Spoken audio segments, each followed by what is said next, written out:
دوستان، امیدوارم حال دلتون خوب باشه. میخوایم که قورباغه اورگامی درست کنیم. وسایل مورد نیازی: کاغذ آجر رنگی یا همون سفید و یک قیچی. با من همراه باشید. مرحله اول یکی از گوشه های کاغذمون رو میگیریم و میایم تاش میکنیم جوری که یک مستطیل از ته اضافه بیاد و یک مثلث برای ما ایجاد شه.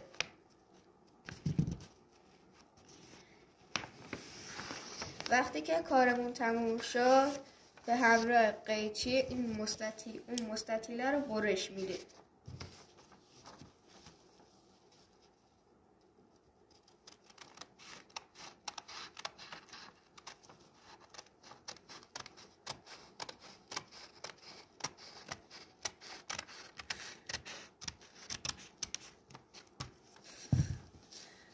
وقتی که برش دادیم مربع برای ما درست میشه. بعد میایم اون یکی دیگه از گوشه ها رو میگیریم و تاش میکنیم تا یک خط مربع ما از هر گوشش یک خط به گوشه دیگهش وصل بشه.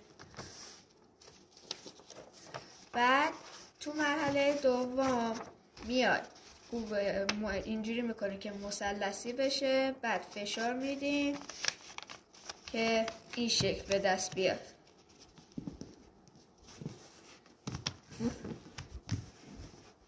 بعد اینو میاد یکی سرشو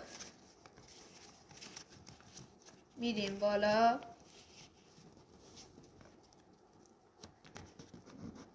اون یکی همین کارو میکنه.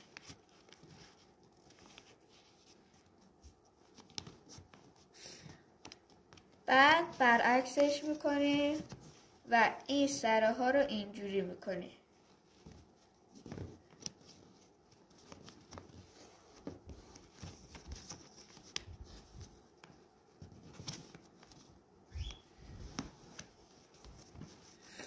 بعد این گوشه ها رو تا میزنیم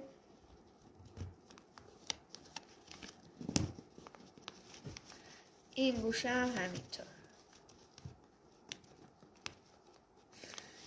بعدش میایم تهش رو اینجوری میگیریم، یک تاب رو به بالا میزنیم،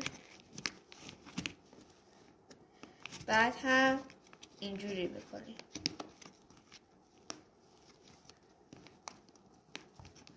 بعد این کاغذهایی که اینجوری بالا موندن رو اینجوری میکنیم که بیان بالا و برای قورباغه‌مون پا بشه. بعد شما میتونید اینجوری کنید